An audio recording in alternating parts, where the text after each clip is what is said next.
Hi friends, welcome to social team Pathu channel. இன்றைக்கி பத்துஸ் கிச்சனில் பூரி மசால் ready ஆகிட்டுருக்கு ஃப்ரெண்ட்ஸ். மசாலா ரெடி ஆகிட்டுருக்கு.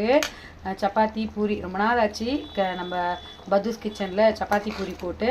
இன்றைக்கி சப்பாத்தி பூரி கிழங்கு மசால் ரெடி பண்ணிகிட்ருக்கேன். இது வந்து பார்த்திங்கன்னா நம்ம பூண்டு தோசைக்கு பூண்டு அரைச்சி நல்லா வதக்கி வச்சுருக்கேன் ஃப்ரெண்ட்ஸ்.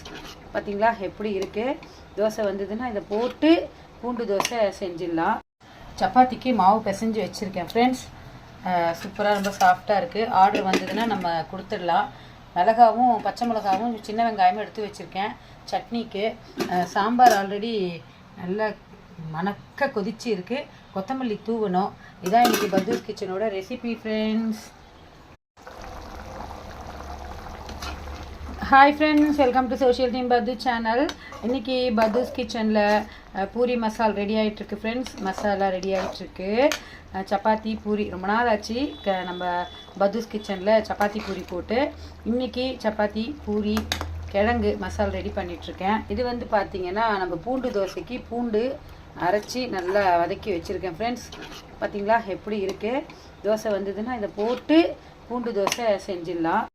சப்பாத்திக்கு மாவு பிசைஞ்சு வச்சுருக்கேன் ஃப்ரெண்ட்ஸ். சூப்பராக ரொம்ப சாஃப்டாக இருக்குது. ஆர்டர் வந்ததுன்னா நம்ம கொடுத்துடலாம்.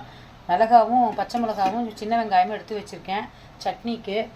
சாம்பார் ஆல்ரெடி நல்லா மணக்க கொதிச்சு இருக்குது. கொத்தமல்லி தூவணும். இதான் இன்றைக்கி பத்துஸ் கிச்சனோட ரெசிபி ஃப்ரெண்ட்ஸ்.